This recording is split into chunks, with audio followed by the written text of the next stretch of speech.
আসসালামু আলাইকুম। হোমওয়ার্ক শিক্ষা চ্যানেলে সকলকে স্বাগতম। আমরা লিনিয়ার অ্যালজেব্রার ধারাবাহিক লেকচার দিতেছিলাম। আজ লিনিয়ার অ্যালজেব্রার চ্যাপ্টার 3 চ্যাপ্টার 3 কিছু সমাধান দেখব। তার আগে আমরা অধ্যায়ের নামটা দেখি, রৈখিক সমীকরণ জোট। রৈখিক সমীকরণ জোট এই অধ্যায়ের কিছু সমাধান আজ দেখব। আচ্ছা, তাহলে প্রথমে আমরা কয়েকটা সূত্র দেখে নিই। এই অধ্যায়ের জন্য প্রয়োজনীয় সূত্রটা একটা হচ্ছে একটা ফাংশন দেওয়া যদি থাকে, সেটার হচ্ছিল কয়েকটা শর্ত থাকবে। সে একটা হচ্ছে সমাধান নেই, একটা একক ফাংশন, একাধিক ফাংশন, আর হচ্ছিল একাধিক সমাধান। ঠিক আছে, এরকম একটা চারটে ট্রাম থাকবে। তাহলে একক সমাধান নেই কখন হবে? যদি জিরো মানে একটা জিরো ইকুয়াল তারপর কিছু একটা উপাদান, সেটা হচ্ছিল 10, 20 এরকম একটা উপাদান থাকে, তাহলে তার কোনো সমাধান নেই। একক সমাধান যদি চলক সংখ্যা ইকুয়াল লাইন সংখ্যা যদি সমান হয়। চলক সংখ্যা মানে ম্যাথ করার সময় বিস্তারিত ভালোভাবে জানা যাবে। চলক সংখ্যা লাইন সংখ্যা যদি সমান হয় তাহলে একক সমাধান। একাধিক সমাধান যদি হবে হচ্ছে যদি চলক সংখ্যা গ্রেটার দেন লাইন সংখ্যা হয়। ঠিক আছে, তাহলে চলক সংখ্যাটা বেশি হতে হবে, তাহলে এটা একাধিক সমাধান হবে। আর একাধিক সমাধান আরেকটার ক্ষেত্রে আছে, সেটা হচ্ছে 0 = 0 হবে। ঠিক আছে, এই কয়টা শর্ত, এই শর্তগুলো আমাদেরকে পূরণ করতে হবে ম্যাথ করার সময়। আচ্ছা, প্রথমে আমরা 24 নম্বরে যাব।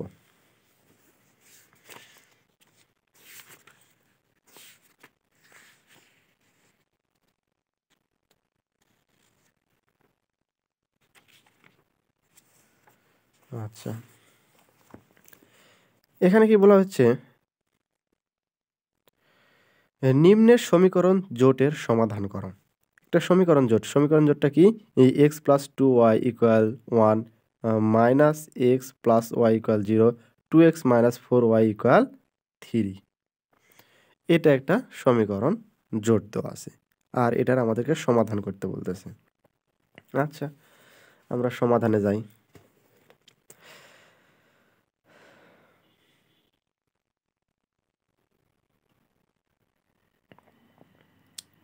এখন আমরা একটু করে নিয়েছি যে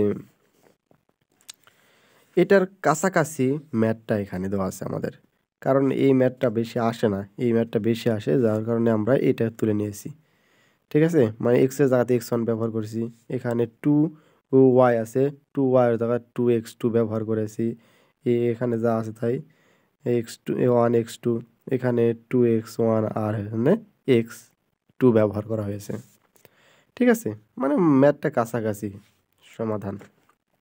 আচ্ছা, এখন সমীকরণ জোটের ইসালন আকারে রূপান্তর করি। ইসালন আকার কি? ইসালন আকার শিখে আসছি যে এর নিচে 0 করতে হবে। ঠিক আছে, তাহলে প্রথম সংখ্যাটা যা আছে তাই লিখলাম। লেখার পরে এই নিচে এটাকে 0 করতে হবে। এই লাইন 2 হচ্ছিল 0 করতে হবে। তাহলে এটাকে যদি 0 করতে চাই, তাহলে কি করতে হবে? লাইন 2 এতে অপারেশন করতে হবে। লাইন 2 এ অপারেশন কীভাবে করব? লাইন 2 আর যদি এই প্লাস যদি এটা যদি থাকে, লাইন 1 থাকে, তাহলে কিন্তু এটাকে 0 করা যায়। আচ্ছা, আমরা একটু দেখি। আচ্ছা, কি বলছে? লাইন 2 এতে অপারেশন করো। লাইন 2 এর যদি অপারেশন করো, তাহলে কি আসছে? লাইন 2 প্লাস যদি লাইন 1 দাও, তাহলে কিন্তু আমাদের আসতেছে। তাহলে লাইন 2 কি দেওয়া আছে? লাইন 2 দেওয়া আছে হচ্ছিল -x + x2 = 0। আচ্ছা, আর লাইন 1 কি দেওয়া আছে? x1 x1 2x2 = 1। আচ্ছা, এটাকে আমরা এটা যদি এটা কিন্তু রিমুভ হয়ে যাচ্ছে, এখানে পজিটিভ আছে, এখানে আসতেছে হচ্ছে এখানে হচ্ছিল 2 আর একে 3x2, আর এটা ইকুয়াল এখানে 1 আছে 1। ঠিক আছে, সেটা আমরা এখান থেকে লিখলাম। তাহলে এখানে 3x2 = 1। তাহলে পরের লাইনে দেখো 3x2 1 আর সামনে এখানে 0 যেহেতু এখানে কিছু নাই কাটাকাটি হয়ে গেল সেহেতু এটা 0 হয়ে গেছে এখানে x2 ঠিক আছে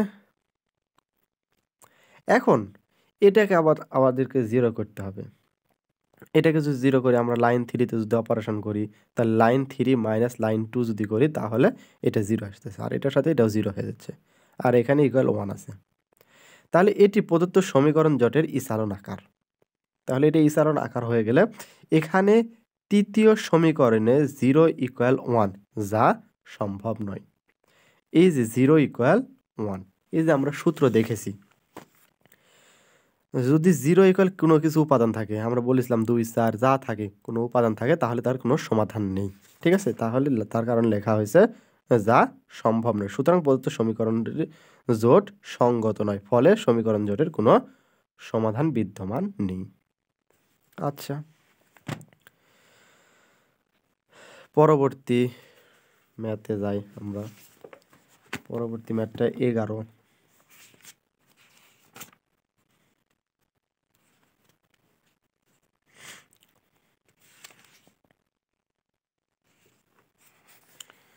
এই যে এখানে আছেন নিম্নের সমীকরণ জোটের সমাধান আছে কি মন্তব্য করো আর এখানে দেওয়া আছে যে এটা দেওয়া আছে এটা আমরা এখানে তুলে নিলাম ঠিক আছে প্রদত্ত সমীকরণ জোটটা আমরা তুলে নিলাম আচ্ছা সমীকরণ জোট এখন তুলে নেওয়ার পরে আমাদের এখন মূল কাজ কি প্রথমে আমাদেরকে ইসালন আকার করতে হবে আমাদের একটা শর্ত তো এটা যে সমীকরণ জোটের আগে ইসালন আকার কনভার্ট করি তারপরে আমরা যে সেটা সমাধান আছে বা একাধিক সমাধান বা সমাধান নেই এমন কোনো একটা তুলনা করতে পারি আচ্ছা তুলে নেওয়ার পর এখন আমরা এটাকে 0 করব এই দ্বিতীয় লাইনের এই এক্সটাকে আমরা 0 করব তাহলে এটাকে যদি 0 করি তাহলে লাইন 2 এ অপারেশন করি আচ্ছা লাইন 2 এ অপারেশন করো তাহলে লাইন 2 এ অপারেশন করতে হবে কি লাইন 2 মাইনাস লাইন 1 যদি করো তাহলে লাইন 2 কি আছে x minus 2y i plus 3z equal 7 এখন লাইন 1 কি আছে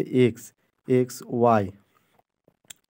y হচ্ছে এখানে 2z ইকুয়াল 8 থাকতেছে এখন যদি মাইনাস করো তাহলে এটাকে মাইনাস ঠিক আছে তাহলে এটা 0 হয়ে যাচ্ছে এখানে হচ্ছে 3y আসতেছে এখানে আসতেছে হচ্ছে প্লাস 2z আর এটা আসতেছে হচ্ছে মাইনাস 1 আচ্ছা এখানে আমরা বসাই এটা মাইনাস কিন্তু তাহলে এখানে মাইনাস 3 এটা প্রথমে এটা 0 তে 0 হয়েছে এ মাইনাস 3y আর এখানে আসতেছে z এটা z তিনটার থেকে দুইটা z বাদ দিলে একটা z থাকে মাইনাস প্লাস z তাহলে plus z minus equal minus 1 এই মাইনাস 1 ঠিক আছে এখন আবার দ্বিতীয়টাকে 0 করতেছে তাহলে লাইন 3 তে অপারেশন করো লাইন 3 তে যদি অপারেশন করো লাইন 3 মাইনাস 3 l1 যদি করো লাইন 1 করো তাহলে আসতেছে দেখো লাইন 3 কি দেওয়া আছে 3x minus 3y plus 8z equal 16 যে এই লাইন 3টা আমরা তুলে নিলাম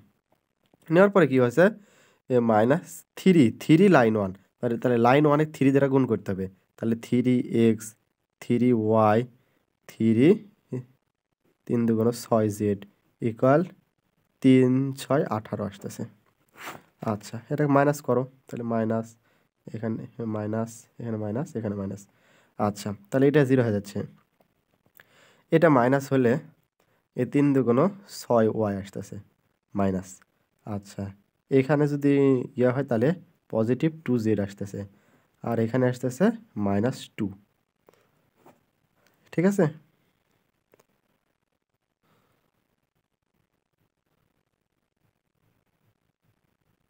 আট আচ্ছা 8 এখানে হচ্ছিল 18 না তো এখানে 3 আসতে 24 হতো এখানে 24 হতো তাহলে এখানে 8 হতো মাইনাস 8 হতো আচ্ছা তাহলে আমরা এখানে ইনপুট দিয়ে দিলাম 0 মাইনাস 6y আই প্লাস হচ্ছে 3z ইয়া 2z এখানে হচ্ছে 2z ইকুয়াল মাইনাস 8 এটা আমরা ইনপুট দিলাম এখন ইনপুট দেওয়ার পরে কি এটা এই লাইন লিখলাম এখন এটা যেহেতু আছে 0 এটার নিচে আবার এটা 0 করতে হবে তাহলে এটা 0 করতে লাগলে লাইন 3 তে আবার অপারেশন করো তাহলে লাইন 3 তে অপারেশন করো লাইন 3 মাইনাস 2 লাইন 1 করো 2 লাইন 2 যদি করো তাহলে এসে হচ্ছে এটা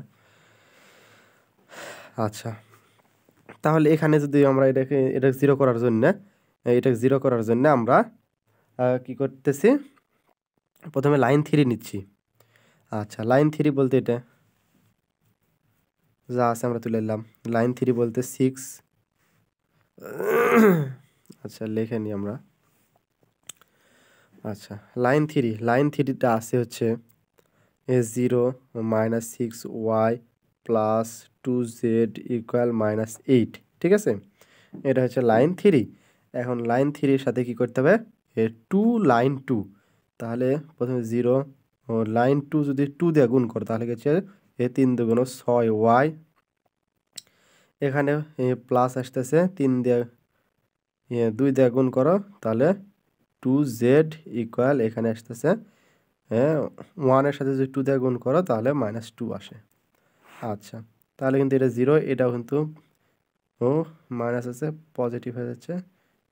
আচ্ছা, এখানেও 0 হয়ে যাচ্ছে, আর এখানে ইকুয়াল এর পারে এখানে আসতেছে হচ্ছে -6। ঠিক আছে, তাহলে 0 0 -6। আচ্ছা, 0 0 -6 আসতেছে। এখন আমরা একটু আগে একটা দেখলাম যে কিছু একটা মানে আমাদের ইয়েটা ছিল যে 0 ইকুয়াল কিছু একটা উপাদান, তাহলে সেটা কিন্তু কোনো সমাধান থাকবে না, সেরকমই এসে গেছে এখানে।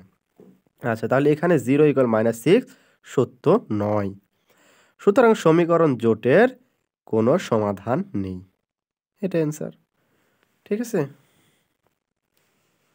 আর এখানে আমরা এই যে এটার বিস্তারিত একটু করে দিয়েছি সাইডে, নোট আকারে আছে। আচ্ছা, পরবর্তী ম্যাথে যাই। 7 নাম্বার।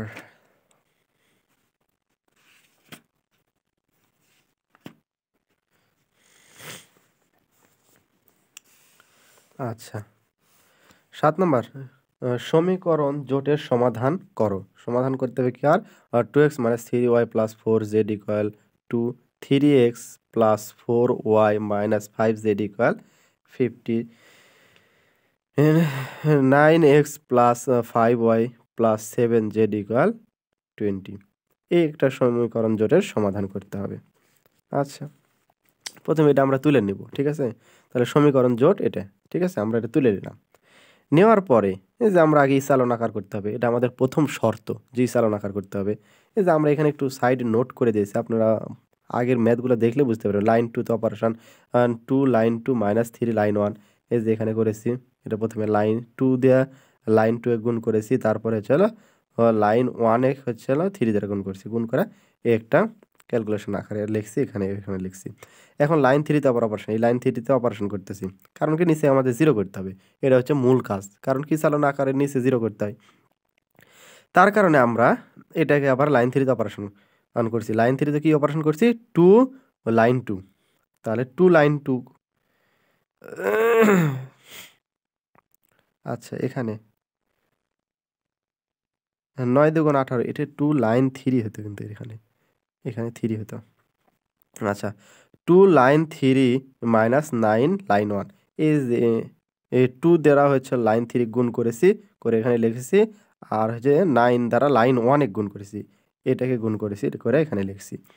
লেখার পর এটা ক্যালকুলেশন করে এটা আসতেছে, তাহলে 0 প্লাস 37y - 22z ইকুয়াল 22।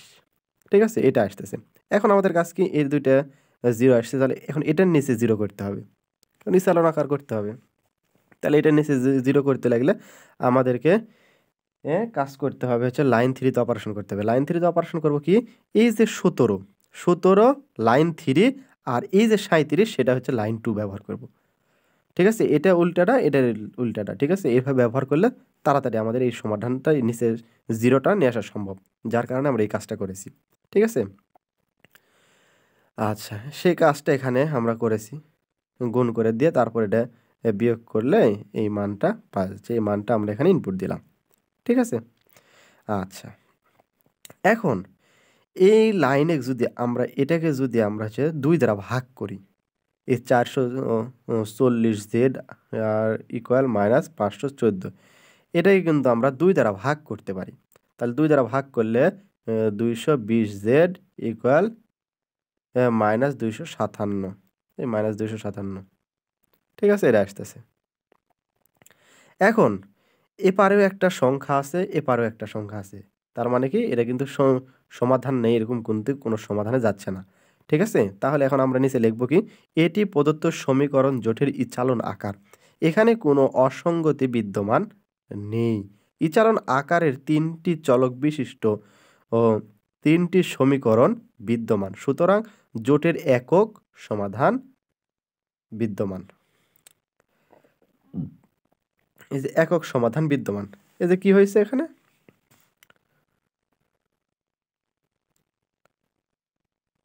তিনটি সমীকরণ জোট। আচ্ছা, ইসালন আকারে এখানে ইসালন আকারে ৩টি চলক বিশিষ্ট ও ৩টি সমীকরণ বিদ্যমান। ঠিক আছে, ৩টা চলক আছে কিন্তু এখানে, ৩টা চলক বিশিষ্ট 3টা সমীকরণ বিদ্যমান। তাহলে সুতরাং সমীকরণ জোটের একক সমাধান বিদ্যমান থাকবে। এই যে আমাদের একক সমাধান বিদ্যমান, চলক সংখ্যা ইকুয়াল লাইন সংখ্যা। ঠিক আছে, চলক আর লাইন সমান হয়েছে, যার কারণে এখানে এই যে 1 2 3 তিনটা লাইন, আর এই যে চলক 1 2 x y z, এটা হচ্ছে চলক। ঠিক আছে, সমান হচ্ছে, যার কারণে আমাদেরকে একক সমাধান বিদ্যমান। তাহলে একক সমাধান যদি বিদ্যমান হয়, তাহলে তখন আমাদের একটা কাজ করতে হয়। সেই কাজটা কি? যে এখান থেকে আমাদের মান নির্ণয় করতে হয় আবার। তাহলে এটা আমরা লিখি, এটাকে আমরা 3 নং সমীকরণ দিলাম, দিয়ে কি 220z ইকুয়াল -257 লিখলাম। এখান থেকে জেড এর মান নির্ণয় করলে, জেড এর মান নির্ণয় করলে এটাকে গুণে আছে, অপোজিটে ভাগে হয়ে যায়। ঠিক আছে, এটাই হচ্ছে জেড এর মান। এখন জেড এর মান যদি আমরা এই যে 2 নম্বর সমীকরণে যদি ইনপুট দিই, এটা কিন্তু 2 নম্বর সমীকরণ, এখানে যদি 2 নম্বর সমীকরণে জেড এর মান ইনপুট দিই, তাহলে কিন্তু ওয়াই এর মান পাবো। এই ওয়াই এর মান আর জেড এর মান যদি চলে 1 নম্বর সমীকরণে ইনপুট দিই, সেখান থেকে তাহলে এই এক্স এর মান পাবো। সেই কাজটা আমরা এখানে করতেছি। তাহলে 2 নং সমীকরণে জেড এর মান বসিয়ে পাই। আচ্ছা, তাহলে এখানে যে সমীকরণটা আছে সেই সমীকরণ তুলে নিলাম। তাহলে ওয়াই এখানে রাখলাম, জেড এর হচ্ছে হলো মাইনাসে আছে, অপোজিটে গেলে পজিটিভ হচ্ছে। তাহলে এখানে 22 আর এই জেড এর ভ্যালুটা কি? -257 ডিভাইডেড বাই 220, এই 220 এখানে একটু কাটাকাটি করছে, এখানে 10 হচ্ছে, তাহলে 257 ডিভাইড 10, সেখানে একটু লসাগু করছে, লসাগু করলে এই ওয়াই এর ভ্যালু আসে -1 ডিভাইডেড বাই 10। ঠিক আছে, এখন 1 নম্বর সমীকরণ, 1 নম্বর সমীকরণে ওয়াই আর জেড এর মান বসাই। ঠিক আছে, 1 নম্বর সমীকরণে যদি ওয়াই আর জেড এর মান বসাই, তাহলে আমরা একটু যদি ক্যালকুলেশন করি, 2x - 3y i + 4z 8 equal 2, তাহলে 2 + 3y - 4z ইকুয়াল 2x হচ্ছে। আচ্ছা, এখানে আমরা y আর z এর মান বসাই, y এর মানটা পাইছি -1 ডিভাইডেড বাই 10, আর z এর মান পাচ্ছি হচ্ছে হলো -257 ডিভাইডেড বাই 220, আর এখানে 2x তো থাকতেছে। এটাকে একটু যদি আমরা এটা গুণ করছি, গুণ করে লিখছে, এটা গুণ করে লিখছে, লেখার পরে লসাগু করছি, লসাগু করে যদি আমরা একটু ক্যালকুলেশন করি, তাহলে x এর মান পাবো 701 ডিভাইডেড বাই 220। ঠিক আছে, তাহলে এখান থেকে আমরা এটা x y আর z এর মান পাচ্ছি। এই তো আমরা x y z ইকুয়াল লিখলাম, এই যে এটা x এর মান, এটা y এর মান, এটা z এর মান। ঠিক আছে, মানে এখানে যেভাবে লিখবো কমা দিয়ে শেখা মানগুলো এখানে আমরা ব্যবহার করলাম, তাহলে এটাই অ্যান্সার। ঠিক আছে, তাহলে এটা আমরা বুঝলাম। তাহলে আজকের মতো এখানে সমাপ্তি করি। আর যারা আমাদের পেইড ব্যাচে যুক্ত হতে চান, তারা আমাদের হোয়াটসঅ্যাপ নাম্বারে যোগাযোগ করুন। খুবই স্বল্প খরচে আমরা পেইড কোর্স দিয়ে যাচ্ছি। আসসালামু আলাইকুম ওয়া রাহমাতুল্লাহ।